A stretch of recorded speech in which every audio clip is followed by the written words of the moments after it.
पवन वाग academy YouTube channel में आपका स्वागत है। दोस्तों, हम देख रहे हैं कक्षा 9वीं की पुस्तक हिंदी लोक भारती और आज हम देखेंगे डॉक्टर का अपहरण, इस पाठ का सारांश, इस पाठ का भावार्थ। डॉक्टर का अपहरण इस पाठ के लेखक है डॉक्टर हरिकृष्ण देवसरे। सबसे प्रथम हम डॉक्टर हरिकृष्ण देवसरे इनका परिचय जानेंगे। इनका जन्म 9 मार्च 1938 तथा इनकी मृत्यु 14 नवंबर 2013 इंदिरापुरम, गाजियाबाद, उत्तर प्रदेश यहां हुई। इनका परिचय। हरिकृष्ण देवसरे जी हिंदी के प्रतिष्ठित बाल साहित्यकार थे। उनकी बाल रचनाएं परंपरा का अन्वेषण करती, बच्चों की जिज्ञासा को उभारने वाली तथा उनकी कल्पनाओं में नूतन रंग भरने वाली है। इनकी प्रमुख कृतियां हम देखेंगे। खेल बच्चे का, आओ चंदा के देश चले, मंगल ग्रह में राजू, उड़ती तश्तरियां, गिरना, स्काईलैब का, दूसरे ग्रहों के गुप्तचर आदि वैज्ञानिक बाल उपन्यास। इस तरह से इनकी कुछ प्रमुख कृतियां हैं। अब प्रस्तुत गद्य के बारे में हम देखेंगे। यह एक विज्ञान कथा है। जीवन की किसी घटना का रोचक प्रवाही वर्णन कहानी है। डॉक्टर का अपहरण एक विज्ञान कथा है। प्रस्तुत कथा के माध्यम से देवसरी जी ने उद्योगों के अंधाधुंध विकास, मशीनों की बढ़ती संख्या, फैलते प्रदूषण, बढ़ती बीमारियां, जलवायु परिवर्तन के कुप्रभाव के प्रति हमें जागरूक किया है।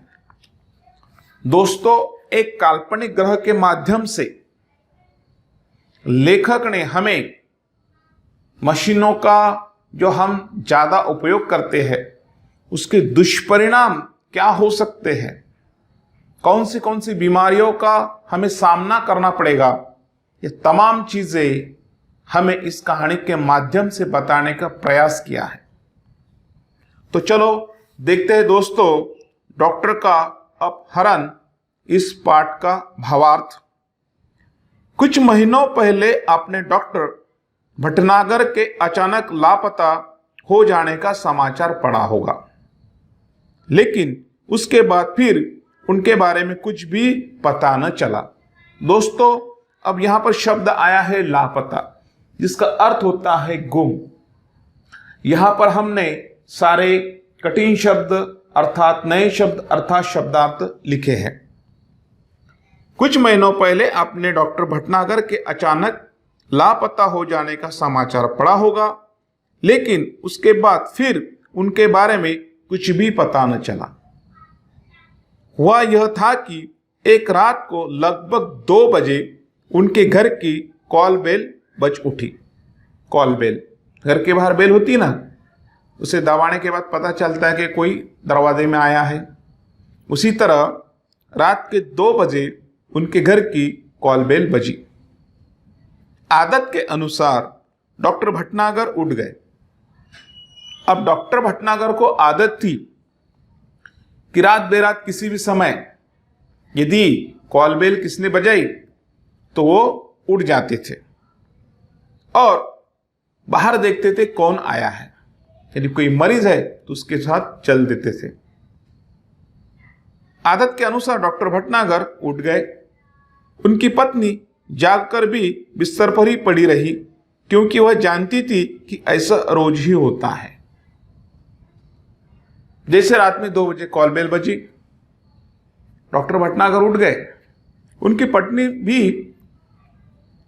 जगी, लेकिन फिर सो गई, क्योंकि ऐसा हमेशा होता था। क्या होता था हमेशा?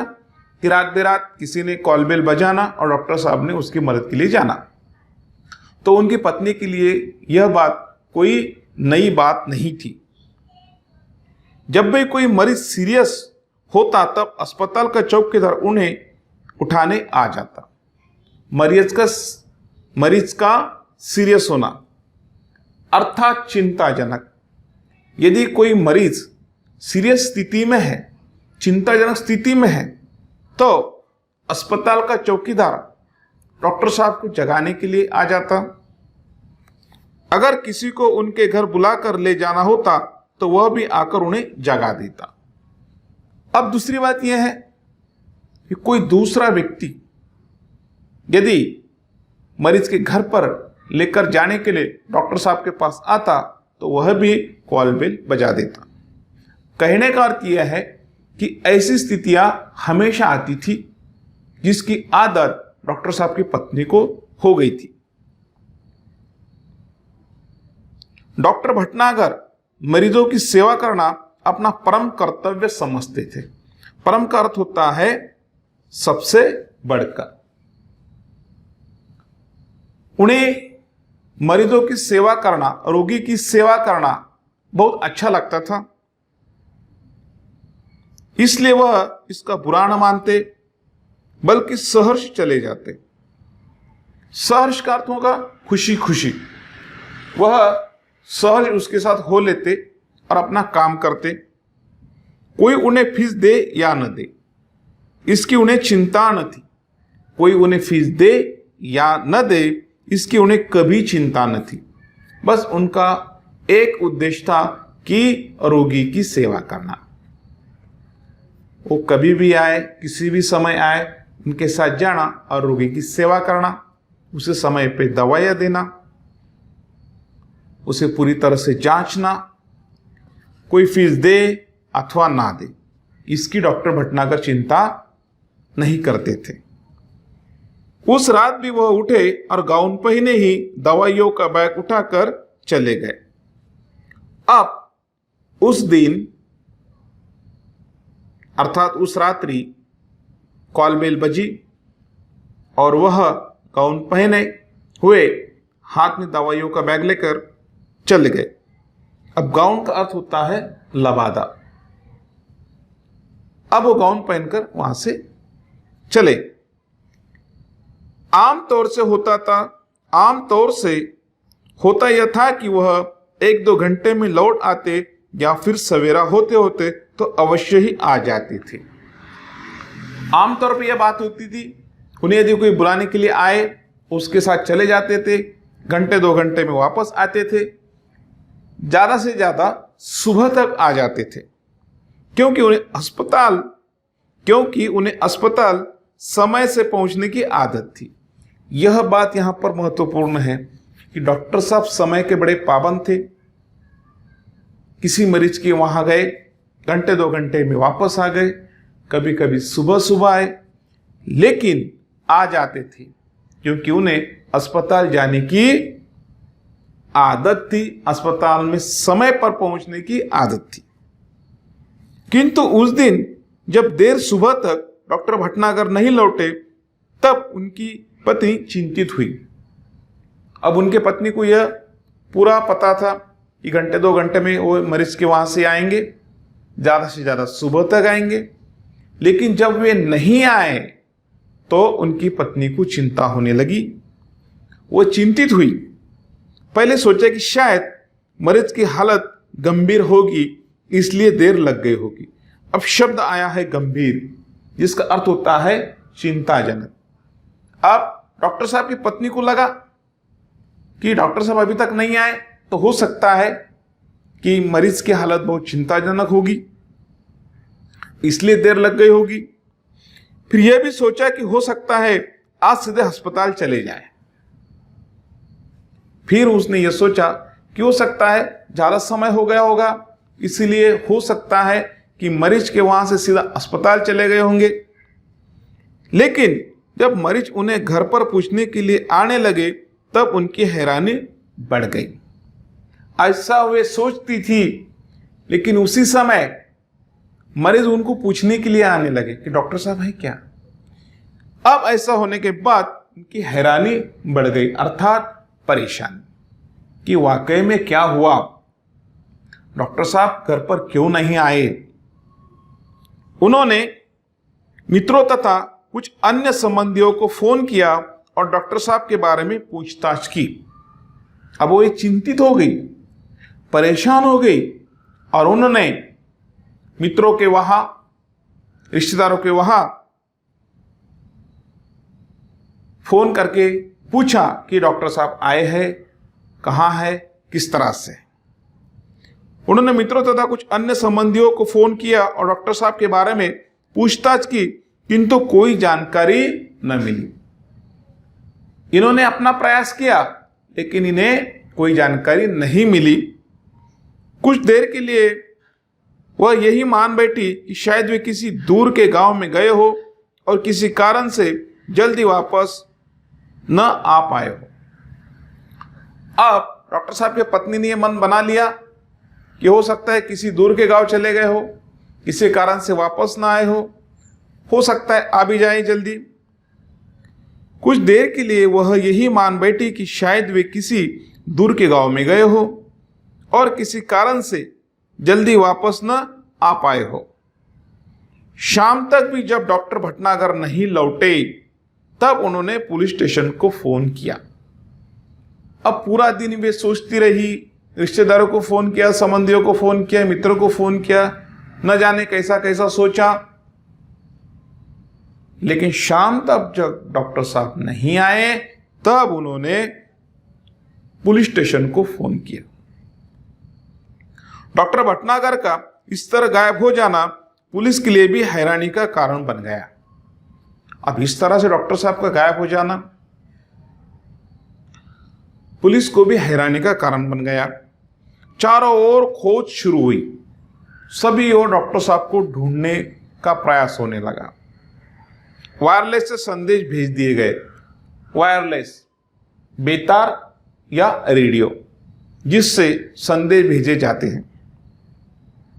डॉक्टर भटनागर के गायब होने का समाचार बिजली की तरह शहर भर में फैल गया।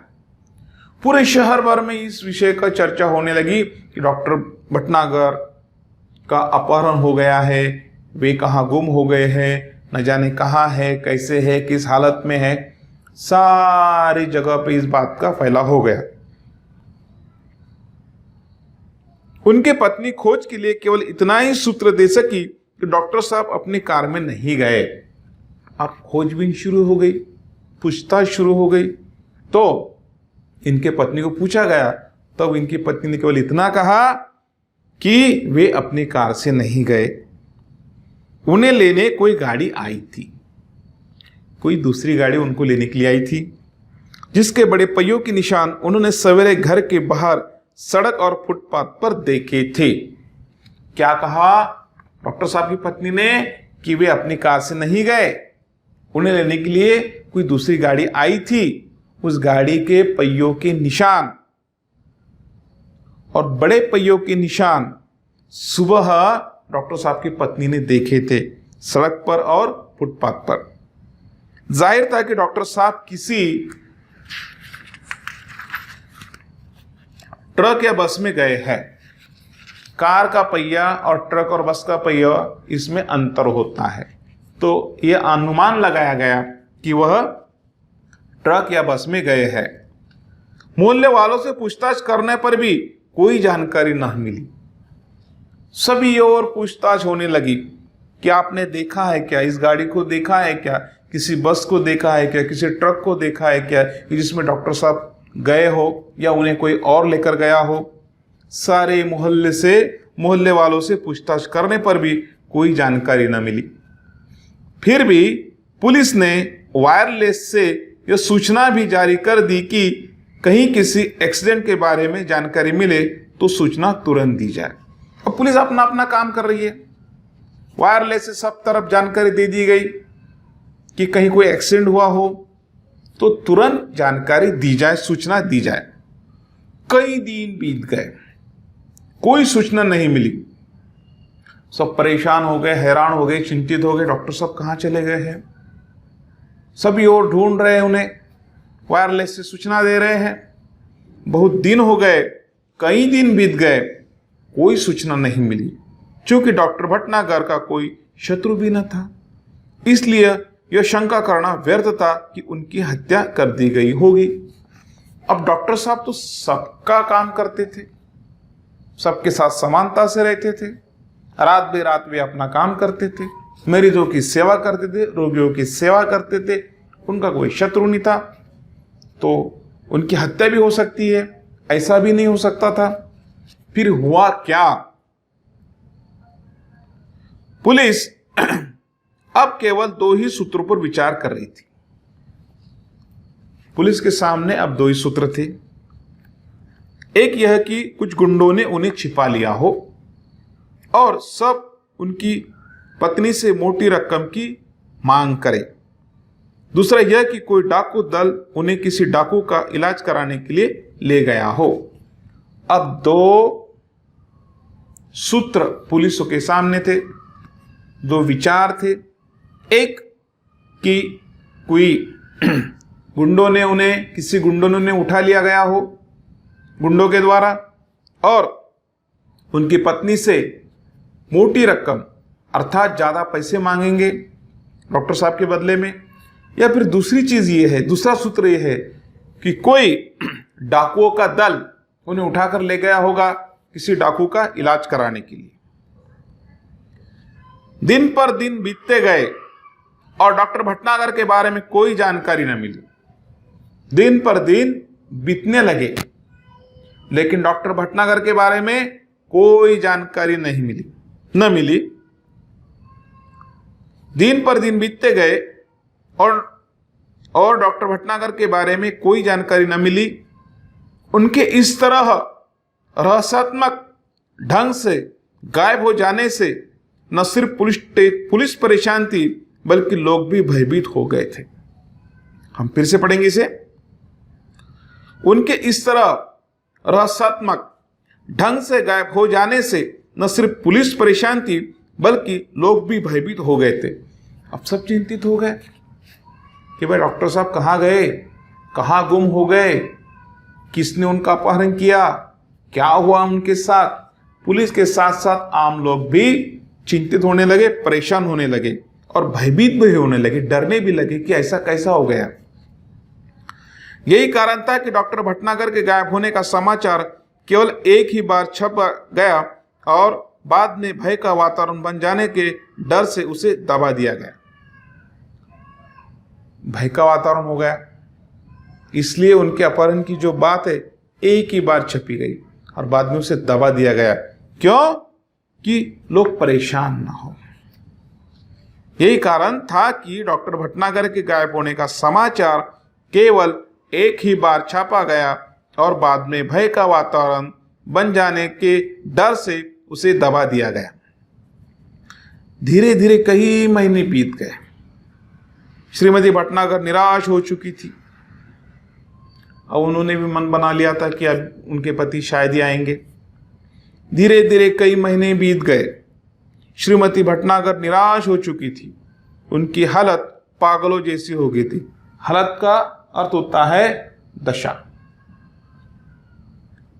अब वे परेशान हो गई। हर रोज सुबह उठती और दरवाजे पर आकर खड़ी हो जाती जैसे वह डॉक्टर भटनागर के आने की प्रतीक्षा कर रही हो। प्रतीक्षा का अर्थ होता है इंतजार। हर दिन सुबह होने पर वो दरवाजे में आकर खड़ी हो जाती, दरवाजे पर आकर खड़ी हो जाती जैसे कि वह डॉक्टर भटनागर के आने की प्रतीक्षा कर रही हो। बुरी हालत हो गई उनकी पत्नी की। कई महीने बाद एक दिन श्रीमती भटनागर के दरवाजे पर फिर से वैसी ही गाड़ी के पहियों के निशान देखे। कई महीनों के बाद एक दिन श्रीमती भटनागर ने फिर से हम पढ़ेंगे इसे। कई महीने बाद एक दिन श्रीमती भटनागर ने दरवाजे पर फिर से वैसी ही गाड़ी के पहियों के निशान देखे। उन्हें लगा कि शायद डॉक्टर साहब आ गए थे। उन्हें लगा कि शायद डॉक्टर साहब आए थे, लेकिन कहां है? उन्होंने तुरंत पुलिस को सूचना दी। अब एक दिन देखा उन्होंने कि जिस रात को कॉलबेल बजी थी और डॉक्टर साहब गाउन पहने दवाइयों का बैग उठाकर लेकर गए थे और सुबह इनकी पत्नी ने सड़क पर और फुटपाथ पर जिस वाहन के, जिस गाड़ी के पहियों के बड़े बड़े निशान देखे थे वैसे ही फिर इन्हें दिखने लगे। इन्होंने सोचा कि डॉक्टर साहब आए थे क्या, आए थे तो फिर कहां चले गए। उन्होंने तुरंत पुलिस को बुलाया, पुलिस को सूचना दी, खोज जारी हो गई, अर्थात खोज शुरू हो गई कि ये कौन था और कैसे हुआ। खोज जारी हो गई, पुलिस का एक दल उनके घर पर भी आया। खोज शुरू हुई तो पुलिस का एक दल उनके घर पर भी आया। उसने गाड़ी के निशान देखे, लेकिन उन निशानों को देखकर कुछ भी अंदाज लगाना कठिन था। एक पुलिस का दल उनके घर पर भेजा गया। उस दल ने देखा, वहां पर छानबीन की। क्या देखा? पुलिस का एक दल उनके घर पर भी आया।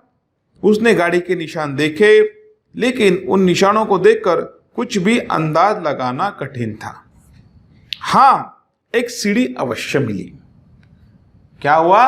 वहां पर उन्हें एक सीढ़ी अवश्य मिली जो लिफाफे में बंद थी और उस पर श्रीमती भटनागर का नाम लिखा था। एक बंद लिफाफा, उस पर श्रीमती भटनागर का नाम लिखा हुआ। उस सीढ़ी को तुरंत सुनने की व्यवस्था की गई। सीढ़ी बजते ही सभी लोग हतप्रभ रह गए। उसमें डॉक्टर भटनागर बोल रहे थे। हतप्रभ का अर्थ होता है दोस्तों भौचक्का। सब देखने लगे कि ये क्या है। जैसे ही सीढ़ी बजने लगी, सभी लोग हतप्रभ होने लगे या हतप्रभ रह गए। उसमें डॉक्टर भटनागर बोल रहे थे। उस सीढ़ी में कौन बोल रहा था? डॉक्टर भटनागर। तुम सब लोग मेरे लिए परेशान होंगे, शायद अब मरा हुआ समझ लिया हो, लेकिन मैं जिंदा हूं और बिल्कुल ठीक हूं। सीढ़ी के माध्यम से, सीढ़ी में किसकी आवाज थी? डॉक्टर भटनागर की। और वे क्या कह रहे थे? तुम लोग मेरे लिए परेशान होगे, शायद अब मरा हुआ समझ लिया हो, लेकिन मैं जिंदा हूं और बिल्कुल ठीक हूं। तुम लोगों से कई करोड़ मील दूर मैं एक अन्य सौर मंडल के ग्रह पर हूं। डॉक्टर साहब बता रहे, हम धरती वाले सोचते हैं कि शायद दुनिया में जो कुछ है वह हम ही है, लेकिन इस ब्रह्मांड में तो हमारे सूर्य जैसे न जाने कितनी सूर्य है और सभी के अपने अपने ग्रह। क्या कहते हैं कि हम धरती वाले समझते हैं कि बस इतना ही है हमारा विश्व। नहीं, इस सौरमंडल में, ब्रह्मांड में बहुत सूर्य है और अपने अपने ग्रह है। ब्रह्मांड का अर्थ होता है संपूर्ण विश्व। उन ग्रहों पर दुनिया बसी है और हमसे वे लोग कई गुना ज्यादा उन्नतिशील है। उन्नतिशील का अर्थ होता है प्रगतिशील। क्या कहते हैं सीढ़ी के माध्यम से डॉक्टर भटनागर? कि ब्रह्मांड में और भी दुनिया है और वे लोग हमसे आगे है, प्रगतिशील है, उन्नतिशील है। मुझे यहां आकर अपने परिवार, मित्रों, देश और पृथ्वी से दूर का दुख तो बहुत ही ज्यादा है। वे अपना दुख बता रहे हैं कि मैं भले यहां पर हूं, लेकिन मेरा देश, मेरी पृथ्वी, मेरे लोग, मैं उनसे दूर हूं, मेरे मित्रों से दूर हूं। इस बात का मुझे दुख है, लेकिन इस बात की खुशी है कि मेरा यह भ्रम जाता रहा कि दुनिया में सिर्फ हम ही हैं। लेकिन इस बात का उन्हें आनंद आ रहा है, खुशी आ रही है कि मेरा यह भ्रम जाता रहा कि दुनिया में सिर्फ हम ही है। मुझे उम्मीद है कि पृथ्वी के लोग मेरी इस बात से कुछ सबक लेंगे। मुझे उम्मीद है कि पृथ्वी के लोग मेरी इस बात से कुछ सबक लेंगे। सबक अर्थात शिक्षा, सबक।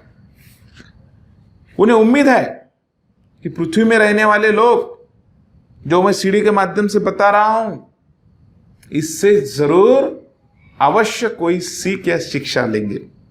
हां, तो पहले सुनो वह कहानी कि मैं कैसे आया। अब सीढ़ी के माध्यम से बता रहे कि पहले ये सुनो, ये कहानी सुनो कि मैं यहां कैसे पहुंचा। हां, तो पहले सुनो वह कहानी कि मैं कैसे आया। अमेरिका में हुए मेरे सम्मान और मेरे ज्ञान के बारे में इस ग्रह के लोगों ने गुप्त रीति से सूचनाएं इकट्ठा की थी। डॉक्टर साहब का अमेरिका में सम्मान हुआ था और यह बात उस ग्रह के लोगों ने गुप्तचरों के माध्यम से जान ली थी, जहां पर डॉक्टर साहब को रखा गया था। ये तभी से मेरा अपहरण करने की योजना बना रहे थे। अपहरण का अर्थ होता है उठा ले जाना। जब सम्मान हुआ था अमेरिका में, तभी इन ग्रहों के लोगों ने सोचा था कि इन्हें किस तरह से अपहरण किया जाए, किस तरह से इन्हें उठा लिया जाए, किस तरह से इन्हें यहां पर लाया जाए। उस रात को जब मैं बाहर आया, तब एक आदमी ने मुझे बाहर खड़ी सवारी पर चलने का इशारा किया। क्या कहते डॉक्टर साहब, उस दिन क्या हुआ? रात में जब कॉल बेल बजी और मैं बाहर आया तो एक आदमी ने मुझे क्या कहा? मुझे बाहर खड़ी सवारी पर चलने का इशारा किया। मैं अपने सहज भाव से आगे बढ़ा। सहज भाव से, है ना, नित्य जिस तरह से चलते उस तरह से मैं अपने सहज भाव से आगे बढ़ा, लेकिन उस विचित्र यान को देखकर चौंक पड़ा। यान, सवारी। डॉक्टर साहब सहज भाव से निकल पड़े, लेकिन जब उन्होंने उस यान को देखा तो वे चौंक पड़े। इसके पहले कि मैं कोई विरोध करता या भागने की कोशिश करता, 3 लोगों की मजबूत बाहों ने मुझे जकड़कर यान में अंदर डाल दिया। डॉक्टर साहब परेशान हो गए। अब वो वहां से भागते, लेकिन उनको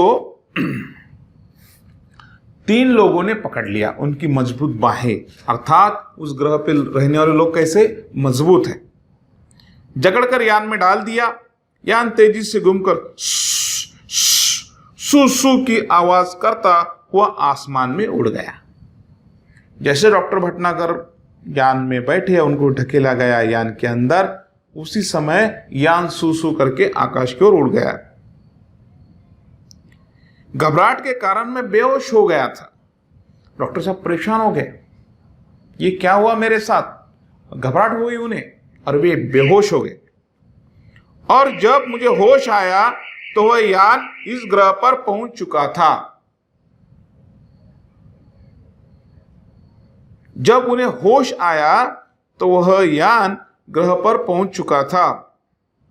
मुझे एक विशेष किस्म का प्लास्टिक सूट पहनाया गया ताकि मैं ग्रह के वातावरण में अनुकूल रह सकूं। अब जब उन्हें होश आया तो वे उस ग्रह पर थे। वहां पर उन्हें विशेष पद्धति का, विशेष किस्म का एक प्लास्टिक का सूट पहनाया गया ताकि वो वहां के वातावरण से अनुकूल हो जाए। अब चूंकि मुझे यहाँ आए हुए काफी समय हो गया है, मैं यहाँ से भागने की कोशिश भी नहीं कर सकता, इसलिए मुझे आप सब लोगों के लिए ये संदेश रिकॉर्ड करके भेजने की अनुमति दी गई है। अब उन ग्रहों के लोगों ने समझ लिया था कि डॉक्टर साहब कहाँ जाएंगे, भाग भी नहीं सकते, तो उन्हें इस सीढ़ी के माध्यम से संदेश पृथ्वी के लोगों तक पहुंचाने की इजाजत दी, या कहा ठीक है कि आप इस सीढ़ी के माध्यम से संदेश दे सकते हो। इस ग्रह का नाम बड़ा विचित्र सा है। यहाँ के लोग विज्ञान में बहुत आगे बढ़ गए हैं। देखिए क्या बताना चाहते हैं कि इस ग्रह का नाम विचित्र है, लेकिन यहाँ के लोग विज्ञान में काफी आगे हैं। इनके पास ऐसे यान है कि ये एक सौर मंडल से दूसरे तक आसानी से आते जाते हैं।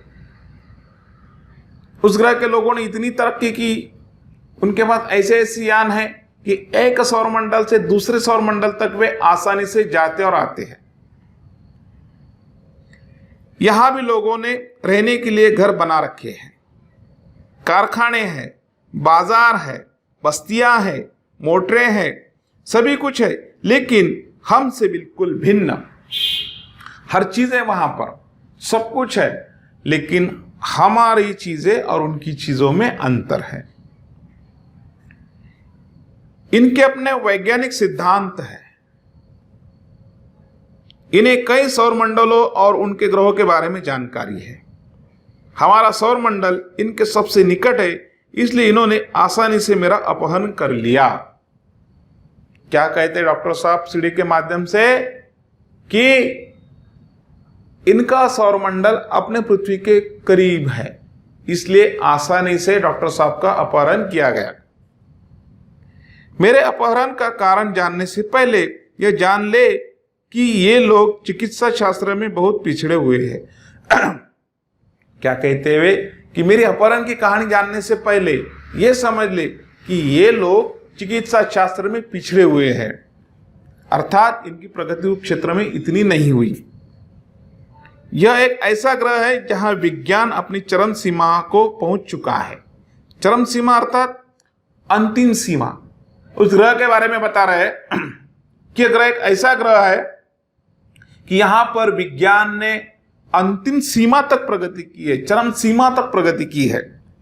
यहां के आदमी अब आदमी नहीं मशीन हो गए हैं, उन्हें मशीनों की आदत हो गई है। और यही इस कहानी का संदेश है कि लोग इतने आगे चले गए हैं, उन्हें मशीनों की आदत हो गई है।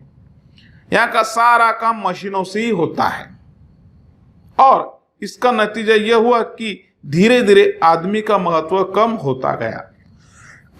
दोस्तों, यहां पर एक चीज ध्यान में लेनी है कि मशीनों का ज्यादा उपयोग करने से मनुष्य का महत्व कम हो गया। अब इस पूरे ग्रह में मशीनें ज्यादा और आदमी कम है। जो लोग हैं वे मशीनों के गुलाम हैं।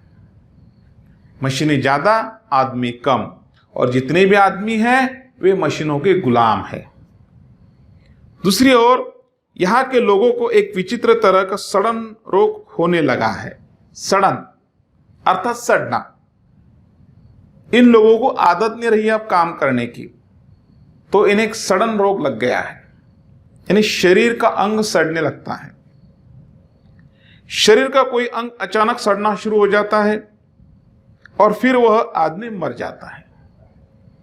इस रोग का इलाज इन्हें अब तक नहीं मालूम हो सका है, लेकिन इस रोग का इलाज इन्हें अब तक नहीं मालूम हो सका है, लेकिन इस रोग का कारण वे मशीनें ही हैं जो इन्हें नकारा बनाए हुए हैं। अब इस रोग का इलाज तो नहीं मिला, लेकिन इसका कारण यह है कि मशीनों ने उन्हें नकारा कर दिया है। क्यों नकारा कर दिया? नकारा का तो होता है निकम्मा, कुछ काम न करना। सब काम मशीन से हो रहा है तो भले भाई क्यों काम करे। ये आदत इन लोगों को लग गई, इसलिए इन्हें यह बीमारी हो रही है। यहां के वैज्ञानिकों ने मेरे बारे में सुना। इन्होंने सोचा कि क्यों न मुझे यहां बुलाया जाए। इनका सम्मान हुआ था अमेरिका में, और इनके गुप्तचरों के माध्यम से, उस ग्रह के गुप्तचरों के माध्यम से डॉक्टर भटनागर के बारे में इन्हें जानकारी मिली थी। और उन्होंने सोचा कि क्यों न डॉक्टर भटनागर को वहां लेकर जाए। तब कोई ऐसी तरकीब सोची जाए कि सड़ा हुआ अंग काटकर उसके स्थान पर दूसरा अंग लगा दिया जाए। अब वहां के लोग ये सोच रहे हैं डॉक्टर भटनागर को यहां लाया जाए और जो शरीर का हिस्सा सड़ गया हो उसे निकाल दे और उसकी जगह दूसरा एक अंग लगा दे। बस इसी कारण मेरा अपहरण हुआ है। आज मैं यहां बैठकर सोच रहा हूं कि हमारे पृथ्वी पर भी विज्ञान तेजी से उन्नति कर रहा है। अब इस काल्पनिक ग्रह से सच्चाई की ओर हम आगे बढ़ रहे हैं। वहां बैठकर डॉक्टर भटनागर ये सोच रहे हैं कि हमारी पृथ्वी पर भी विज्ञान की दिन ब दिन प्रगति हो रही है।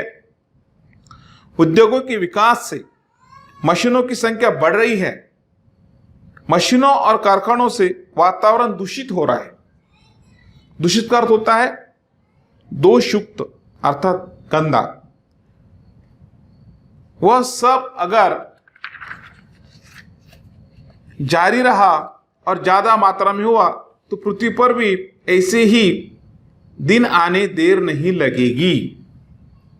क्या सोचते डॉक्टर साहब वहां बैठे बैठे कि पृथ्वी पर भी दिन ब दिन विज्ञान की प्रगति हो रही है, कई नई मशीनों का निर्माण हो रहा है, मनुष्य यहां पर भी निकम्मे होते जा रहे हैं, मशीनों पर निर्भर होते जा रहे हैं। अगर ऐसा ही निरंतर चलता रहा तो उस ग्रह पर जो स्थिति हो रही है, उन लोगों को जो सड़न रोग हुआ है या हो रहा है, हो सकता है पृथ्वी पर भी ऐसी समस्याएं उत्पन्न हो। आज भी पृथ्वी पर कैंसर, दिल की बीमारियां, तनाव के कारण होने वाली बीमारियां, ब्लड शुगर आदि उस भविष्य का संकेत है। पृथ्वी पर भी अब नए नए रोग आ गए हैं। इस ग्रह के लोग इन सभी मुसीबतों से गुजर चुके हैं, लेकिन इन पर ध्यान नहीं दिए।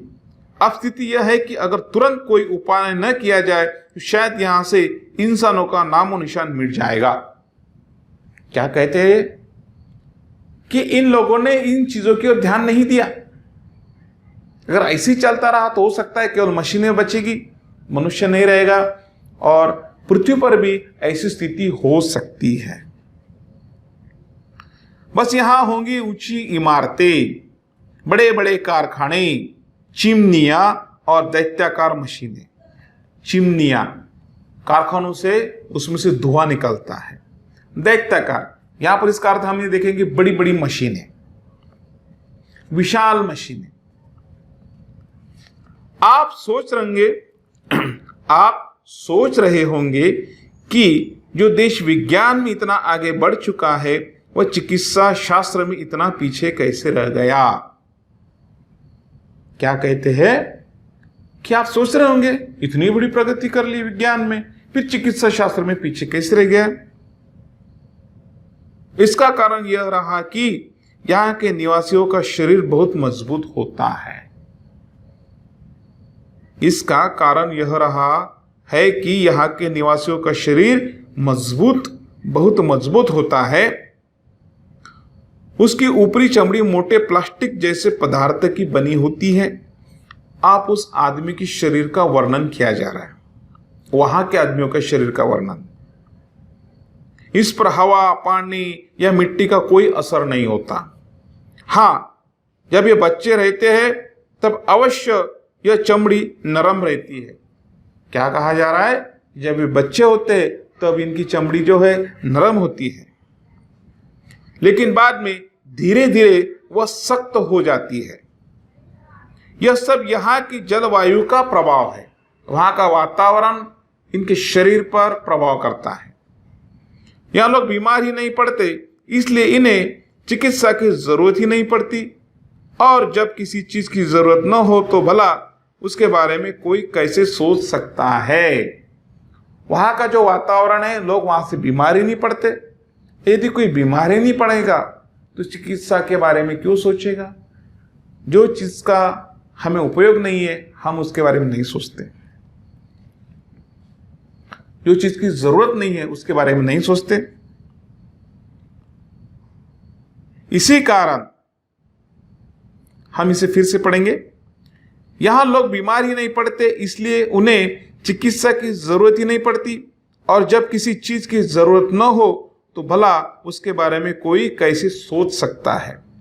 इसी कारण ये लोग चिकित्सा शास्त्र में पीछे रह गए, किंतु अब इन पर मुसीबत आ गई है।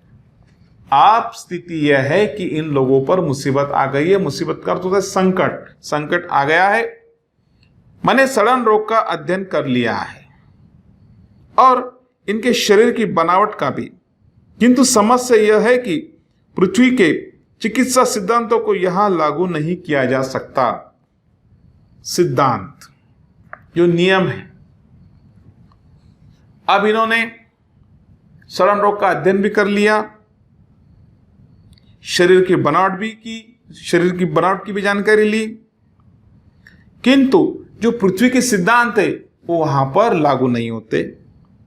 फिर भी कोशिश कर रहा हूं कि इस घातक रोग के इलाज के लिए दवाएं बनाना है। फिर भी कोशिश कर रहा हूं इस घातक रोग के इलाज के लिए दवाएं बनाना है। घातक अर्थात हानिकारक। अंग प्रत्यारोपण के लिए दवाएं तथा आवश्यक साज सामान बनवाना है। अंग प्रत्यारोपण अर्थात जो सड़ा हुआ हिस्सा निकालना और वहां पर दूसरा एक कृत्रिम लगा देना। अब ये काम बड़ा है, ये काम अकेले मेरे लिए कर पाना संभव नहीं है। मेरा छुटकारा भी यहां से तभी होगा जब मैं इन्हें इस मुसीबत से बचने का रास्ता बता सकूं। क्या कहते डॉक्टर भटनागर कि मैंने भले उसका पता लगा लिया है रोग का, लेकिन यह काम मेरे अकेले का नहीं है और ये लोग मुझे तभी छोड़ेंगे कि जब इन लोगों को पता चले कि इस रोग से कैसे बचा जाए। इसलिए अब ये लोग योजना बना रहे हैं कि मेरी सहायता के लिए पृथ्वी से कुछ और वैज्ञानिकों और डॉक्टरों को लाया जाए। अब वहां के ग्रह के वासी ये सोच रहे हैं कि डॉक्टर साहब की मदद के लिए पृथ्वी से और कोई वैज्ञानिक और डॉक्टरों को वहां पर लेकर आए। मैं उनकी बात से सहमत नहीं हूं। मैं तो चाहता हूं कि ये लोग स्वयं ही सारी बातें सीख ले और अपना इलाज अपने आप करें, किंतु उसके लिए ये अभी तैयार नहीं है। डॉक्टर साहब इस बात का विरोध कर रहे हैं कि पृथ्वी से और वैज्ञानिक और डॉक्टर वो वहां पर लेकर जाए। वे चाहते हैं कि वहां के निवासी खुद अपना इलाज करना सीखे, लेकिन अभी वे इसलिए तैयार नहीं हैं। यही कारण है कि अब यह बात गुप्त रखी जा रही है कि पृथ्वी से कब और कितने डॉक्टरों और वैज्ञानिकों का अपहरण करके उन्हें यहां लाया जाएगा। पृथ्वी से और डॉक्टर और वैज्ञानिक वहां पर लेकर जाने की तैयारी हो रही है, लेकिन इस बात को गुप्त रखा जा रहा है। जो भी हो, अब अगर मैं सही सलामत वापस पृथ्वी पर आना चाहूं तो इनकी इच्छा के अनुसार ही आ सकता हूं, क्योंकि उनके हाथ में अब कुछ नहीं है। उस ग्रह के वासी ही उन्हें पृथ्वी पर लाकर छोड़ सकते हैं। इसलिए इनसे विरोध मोल लेना ठीक न होगा। फिलहाल यह करना कठिन है कि मैं कब आ सकूंगा। आप लोग घबराए नहीं, मुझे यहाँ कोई कष्ट नहीं है। बस मेरे आने तक आप यही समझे कि मैं इस समय विदेश यात्रा पर हूं। क्या कहते डॉक्टर साहब कि मुझे यहाँ पर कोई तकलीफ नहीं है, बस इतना समझे कि मैं किसी विदेश यात्रा पर हूं। बस मेरे आने तक आप यही समझे कि मैं इस समय विदेश यात्रा पर हूं। डॉक्टर भटनागर के इस रिकॉर्ड किए संदेश को सुनकर सभी चकित थे। कितना बड़ा रहस्योद्घाटन भी हुआ था आज के लिए और भविष्य के लिए भी। डॉक्टर भटनागर ने जो सीढ़ी के माध्यम से बताया, तो भविष्य के लिए कितनी बड़ी बात बताई कि मनुष्य को भविष्य में विज्ञान का सहारा लेते लेते खुद को भी नहीं भूलना चाहिए। दोस्तों, आशा करता हूं आपको यह पाठ पूरी तरह से समझ में आ गया होगा। कृपया इसे लाइक कीजिए, अपने दोस्तों के साथ शेयर कीजिए और पवन वाक एकेडमी यूट्यूब चैनल को सब्सक्राइब कीजिए। मिलते हैं फिर नए एक वीडियो के साथ। जय हिंद।